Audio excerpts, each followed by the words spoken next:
1000 nafar o'quvchi bu 1000 xil orzu, 1000 xil ixtirolar, 1000 xil maqsadlar va 1000 nafar kelajak bunyodkorlari degani.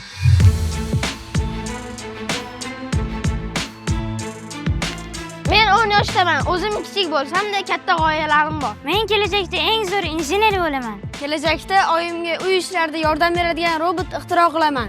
Robot akademiyasi ochilganiga hali 1 yil bo'lmadi, lekin bizni bu vaqt davomida 1000 dan ortiq ota-ona qo'llab-quvvatladi. Biz kelajakda buyuk maqsadlar qilgan bolalarni, aynan yosh avlodni muhandis, injener, innovator, texnologiya bo'yicha mutaxassis qilish yo'lida jamoamiz bilan birgalikda harakatdamiz. Ishonamizki, biz nafaqat O'zbekistonda, balki dunyo miqyosida o'z so'zini ayta oladigan yoshlarni tayyorlamoqdamiz. Ayni paytda robotning Toshkent shahrida 2 ta, Farg'ona, Andijon, Namangan, Samarqand hamda Xorazmda filiallari mavjud va biz o'z oldimizga bu yilning so'ngiga qadar O'zbekistonning barcha hududiy birliklarida o'z filialimizni ochishni maqsad qilganmiz.